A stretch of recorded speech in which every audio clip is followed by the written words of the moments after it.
En el turbulento mundo del narcotráfico mexicano, pocos nombres tienen el impacto del Mayo Zambada y el Chapo Guzmán.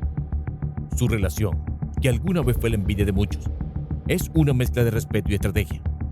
Pero, ¿cómo llegaron a ser tan poderosos juntos? Todo empezó en los años 80, cuando el narcotráfico en México estaba en pleno auge. El Mayo Zambada, un veterano en el negocio de las drogas, y el Chapo Guzmán, un joven ambicioso, se encontraron en el momento justo.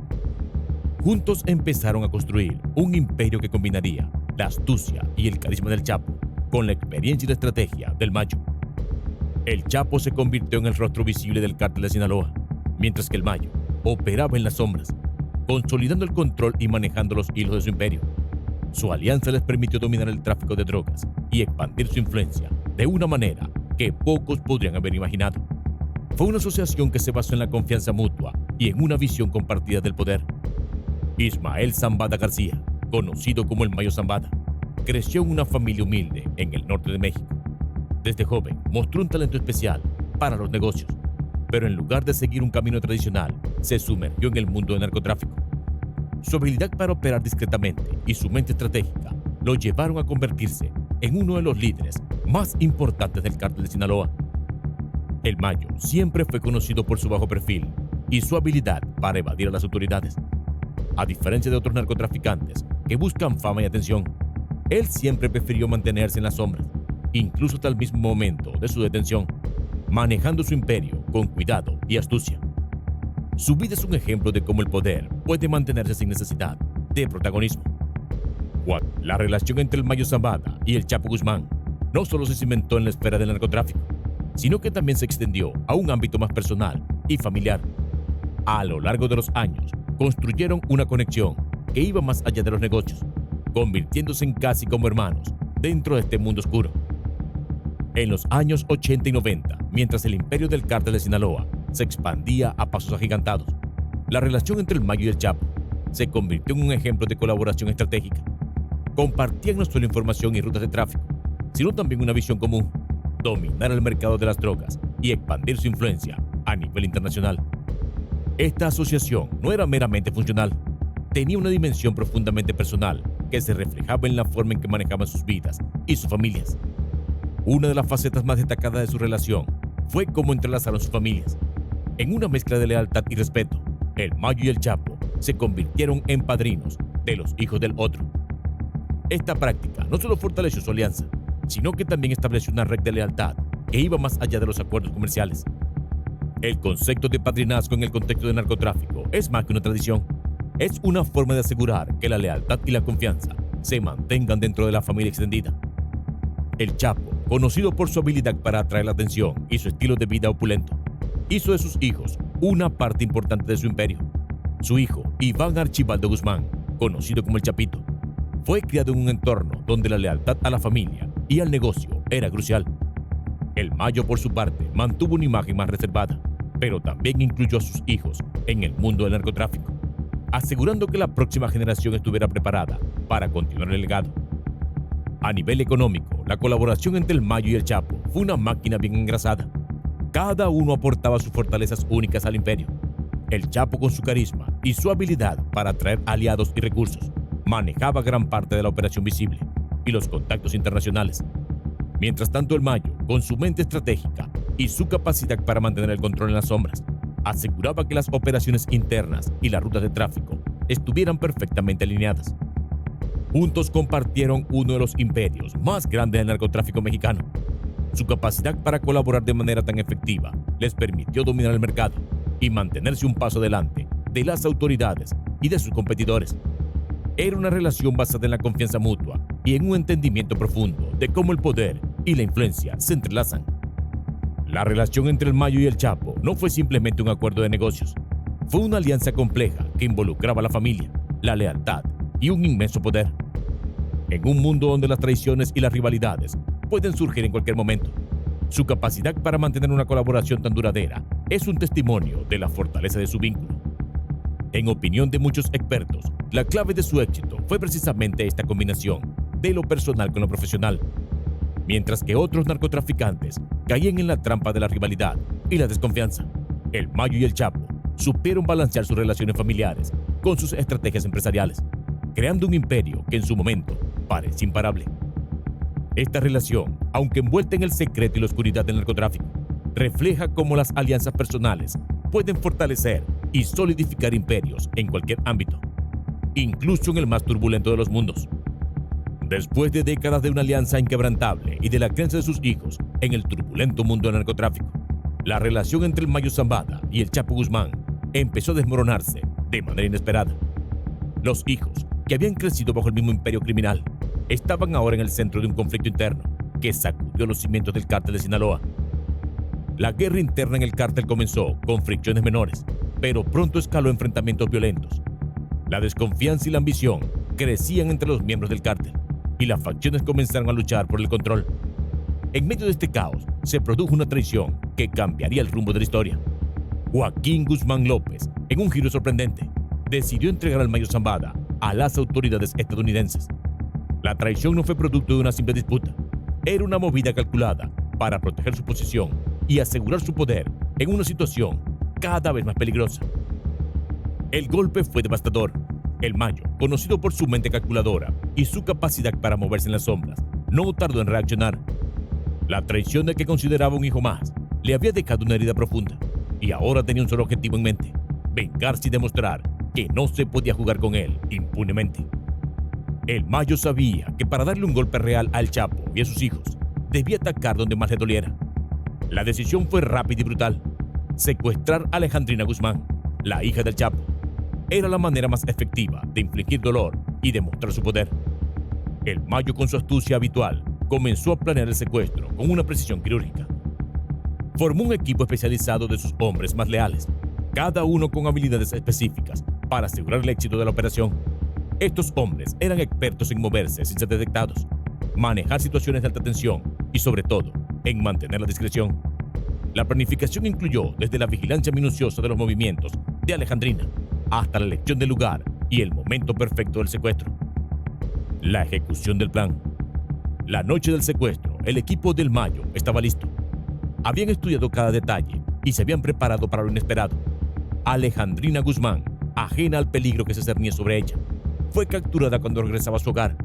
El operativo fue rápido y silencioso, ejecutado con una precisión que demostró el nivel de preparación y profesionalismo del Mayo y su equipo. Para intensificar el impacto del secuestro, el Mayo envió un mensaje al Chapo. No era solo una demanda, era una declaración de guerra. En la comunicación, el Mayo exigió no solo la liberación de su propia libertad, sino también la retirada de cualquier intento de ataque contra él y sus aliados. El mensaje fue claro: Alejandrina será liberada solo si cumple con nuestras condiciones. El impacto y la estrategia. El Chapo se encontró en una situación desesperada. No solo tenía que lidiar con la angustia de tener a su hija secuestrada, sino que además enfrentar la amenaza de perder el control de su imperio. La traición de Joaquín había puesto en peligro todo lo que había construido, y ahora el secuestro de su hija era la última gota que colmaba el vaso. Mientras el Chapo negociaba con el Mayo, la tensión en el mundo del narcotráfico se disparó. La guerra interna del cártel se volvió más feroz y las lealtades se volvieron aún más inciertas. El Mayo, al mantener a Alejandrina bajo estrictas medidas de seguridad, demostró que estaba dispuesto a ir hasta el final para lograr sus objetivos. Una alianza rota y una venganza consumada. La operación de secuestro no solo puso a prueba la resiliencia del Chapo, sino también la fortaleza de su imperio. Las facciones dentro del cártel se movieron como piezas en un tablero de ajedrez, y cada movimiento tenía el potencial de cambiar el equilibrio de poder. El Mayo, al infligir este golpe, mostró no solo su capacidad para vengarse, sino también su dominio estratégico en una guerra sin cuartel. El secuestro de Alejandrina se convirtió en un símbolo del poder brutal que el Mayo Zambada podía ejercer. En un mundo donde las alianzas se rompen y los enemigos se multiplican, esta traición y venganza marcó un antes y un después en la historia del cártel de Sinaloa. ¿Cuáles son los detalles de lo ocurrido? Después de la traición de Joaquín el Chapo Guzmán al Mayo Zambada, la tensión entre los dos hombres alcanzó un punto álgido. La traición había sido una maniobra calculada para proteger el poder del Chapo, pero lo que no había previsto era que el Mayo respondería con un golpe tan brutal y calculado que marcaría un antes y un después en la guerra interna del cártel de Sinaloa. La planificación de la venganza. Con la traición reciente aún fresca en su mente, el Mayo Zambada sabía que necesitaba algo más que palabras para hacer justicia. Decidió que el golpe debía ser tan devastador que el Chapo no pudiera ignorarlo. Así nació el plan: secuestrar a Alejandrina Guzmán, la hija del Chapo. Sabía que herir al Chapo en su punto más vulnerable, su familia, sería una manera efectiva de demostrar su poder y exponer la debilidad de su enemigo. El Mayo reunió a su equipo de élite, un grupo de hombres que no solo eran leales, sino también increíblemente competentes. La planificación fue meticulosa. Estudiaron cada detalle de la vida de Alejandrina, desde su rutina diaria hasta su punto de seguridad. Sabían que el éxito dependía de la precisión y la rapidez. El momento de la verdad. Esa noche, el aire en Sinaloa estaba cargado de una tensión eléctrica. Los hombres del Mayo, vestidos con ropa oscura y armados hasta los dientes, estaban en posición. La vigilancia que habían mantenido durante semanas estaba a punto de dar sus frutos. Alejandrina, ajena al peligro, se disponía a regresar a casa tras una noche en una fiesta. El camino parecía tranquilo, pero para ella, el destino había trazado una ruta mucho más peligrosa. En cuestión de minutos, la calma de la noche se rompió con el rugido de motores.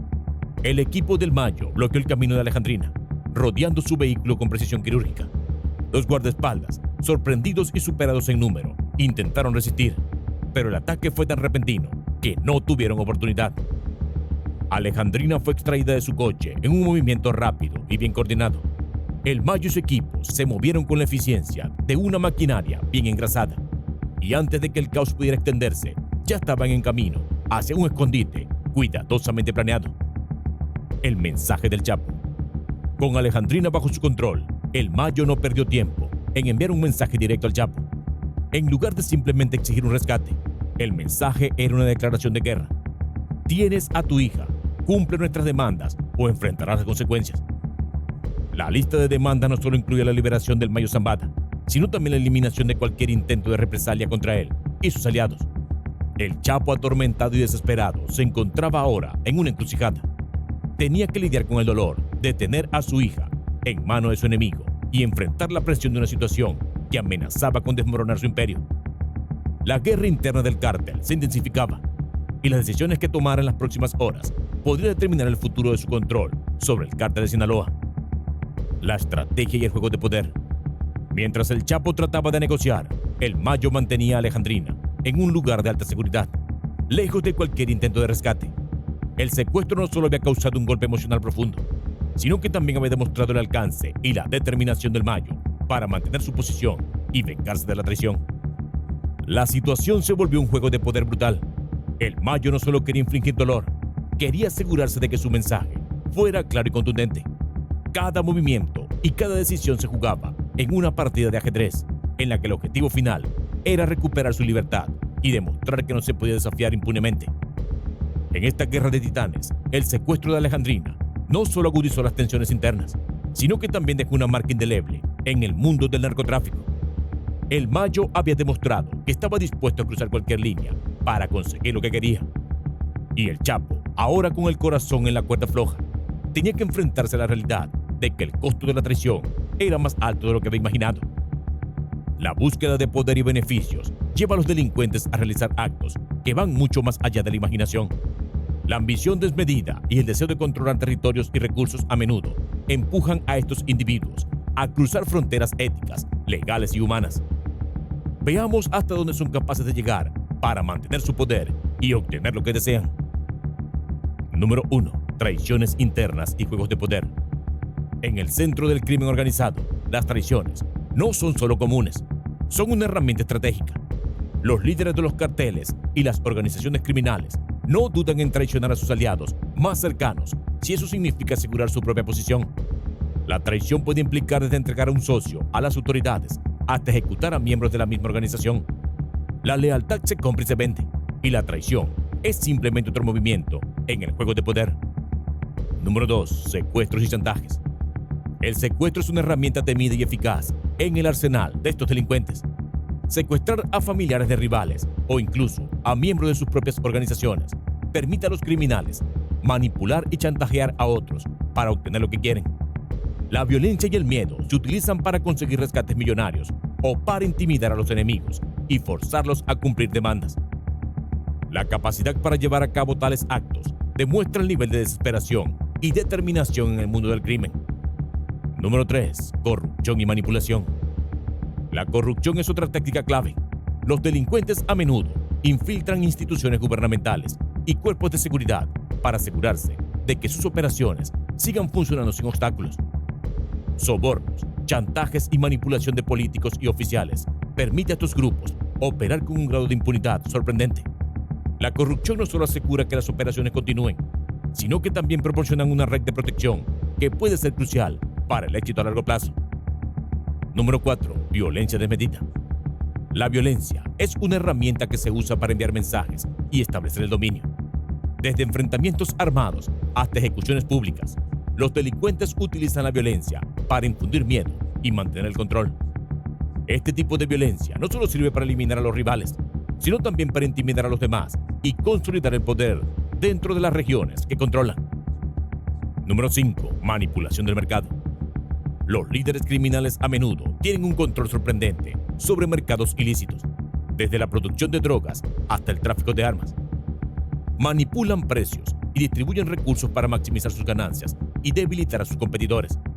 La habilidad para controlar estos mercados les permite no solo obtener enormes beneficios económicos, sino también mantener una posición de fuerza y dominio. Número 6. Reclutamiento y coerción. Para mantener y expandir su influencia, los delincuentes a menudo reclutan nuevos miembros a través de métodos coercitivos. Prometen riquezas y poder a cambio de lealtad y, en muchos casos, la presión y el miedo juegan un papel importante en asegurar la obediencia. Las organizaciones criminales también utilizan el reclutamiento forzado, especialmente entre jóvenes vulnerables, para asegurarse de que tienen suficientes recursos humanos para llevar a cabo sus operaciones. Número 7. Lavado de dinero y escapatoria legal. El lavado de dinero es una técnica crucial para mantener el flujo de efectivo limpio y utilizable sin levantar sospechas. Los delincuentes crean empresas fachada, invierten en bienes raíces y utilizan una variedad de métodos sofisticados para limpiar el dinero obtenido de actividades ilícitas. Esta habilidad para manejar grandes sumas de dinero sin ser detectados les permite continuar operando con eficacia y acumulando riqueza. Número 8. Manipulación de medios y opinión pública. Los líderes criminales también juegan un papel en la manipulación de la opinión pública y los medios. Utilizan tácticas de propaganda para crear una imagen de poder y respeto, que a veces incluye actos de caridad para ganar simpatía. Al controlar la narrativa y hacer que su presencia sea percibida de una manera determinada, también intentan influir en la percepción pública y desviar la atención de sus actividades criminales. En este caso, Ismael El Mayo Zambada y Joaquín Guzmán López están dispuestos a hacer y a decir todo lo que esté en sus manos para conseguir beneficios mientras están encarcelados en Estados Unidos. Ismael El Mayo Zambada ha sido para muchos el verdadero cerebro detrás del cártel de Sinaloa, incluso cuando Joaquín El Chapo Guzmán acaparaba los reflectores. A pesar de que el Chapo ahora cumple cadena perpetua en una cárcel de Estados Unidos por narcotráfico, hay quienes aseguran que en realidad El Mayo siempre ha tenido el control. Con más de 50 años en la organización, El Mayo es uno de los fundadores del cártel y, a pesar de su avanzada edad, sigue siendo un líder activo. Se dice que su astucia es tal que si alguna vez se viera acorralado, preferiría morir antes que ser capturado. Y eso ya nos dice algo. No todos los capos tienen esa fama de ser casi intocables. A El Mayo lo llaman el jefe de jefes, el gran jefe, una figura que ha sabido mantenerse en las sombras mientras otros caían. Para muchos, el verdadero motor que ha mantenido al cártel de Sinaloa en la cima, incluso con todos los cambios y traiciones que ha enfrentado la organización. Ismael El Mayo Zambada, un nombre que no resuena con la misma fuerza en los medios, pero que dentro del mundo criminal se menciona con reverencia y miedo. El Mayo es el capo que siempre supo cómo mantenerse en las sombras, moviendo los hilos sin llamar la atención, sobreviviendo a todos los embates y traiciones que hundieron a sus aliados y rivales. Mientras otros caían ante la justicia o eran asesinados por sus propios hombres, El Mayo se mantenía firme, escurridizo e intocable. A lo largo de más de 50 años, su imperio no ha hecho más que crecer, y eso, en el mundo del narcotráfico, es casi imposible. Mientras el Chapo disfrutaba del poder mediático y se convertía en una especie de ícono popular del narcotráfico, Zambada estaba jugando un juego mucho más frío y calculador.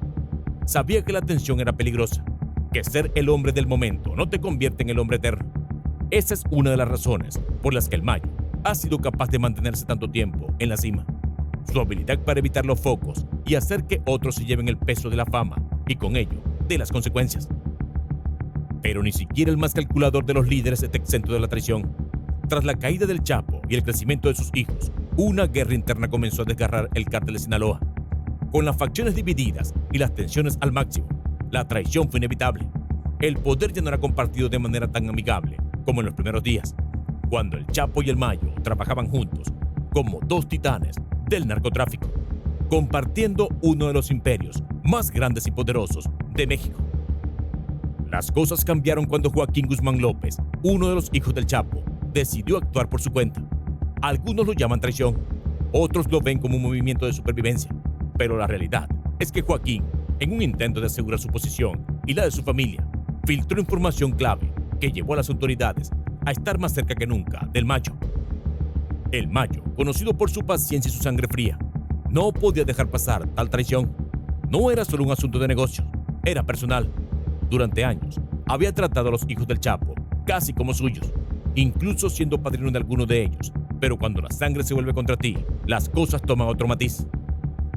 El plan del Mayo era simple pero efectivo. Si Joaquín había intentado traicionarlo, Zambada respondería de la manera más cruel posible. Secuestrar a uno de los hijos del Chapo podía haber sido la opción obvia, pero no era lo suficientemente devastador para enviar el mensaje que quería. Así que decidió ir un paso más allá: secuestrar a la hija de Guzmán.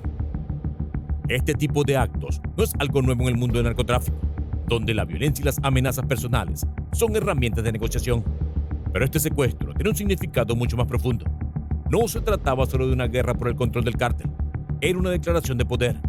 Era el Mayo dejando claro que incluso en el ocaso de su vida, seguía siendo el jefe de jefes, el hombre que podía hacer temblar a cualquiera, incluso al mismísimo Chapo. Los preparativos fueron meticulosos, no había margen para errores. El Mayo había seleccionado un grupo de sus hombres más leales, aquellos que le debían todo para ejecutar el plan. Sabía que no podía confiar en cualquiera, ya que las traiciones estaban a la orden del día. Los detalles del secuestro fueron organizados con precisión militar.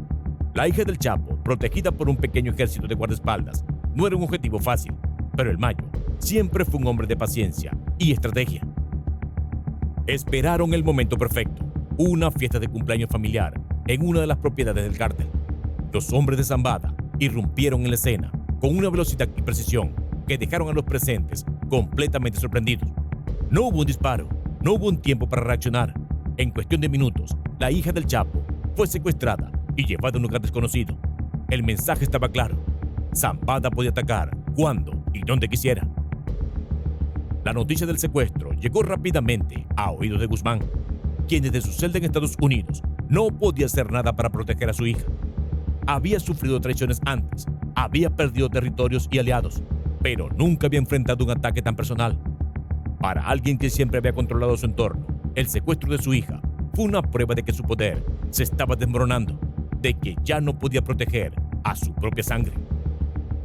Mientras tanto, el Mayo mantuvo silencio. No pidió un rescate, no hizo demandas públicas. El secuestro no era una cuestión de dinero, era una cuestión de poder. Zambada quería que el Chapo supiera que aún estaba en control, que a pesar de los intentos de traición, él seguía siendo el jefe.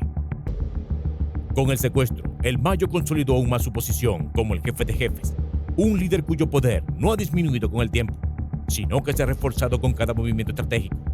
A diferencia de otros capos que han caído ante la presión del gobierno o de sus rivales, Zambada ha demostrado que la verdadera fortaleza está en la paciencia, en saber cuándo golpear y cuándo retirarse.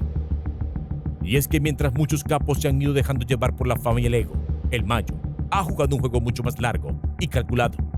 Sabe que el narcotráfico no se trata solo de violencia y poder bruto, sino de inteligencia y estrategia.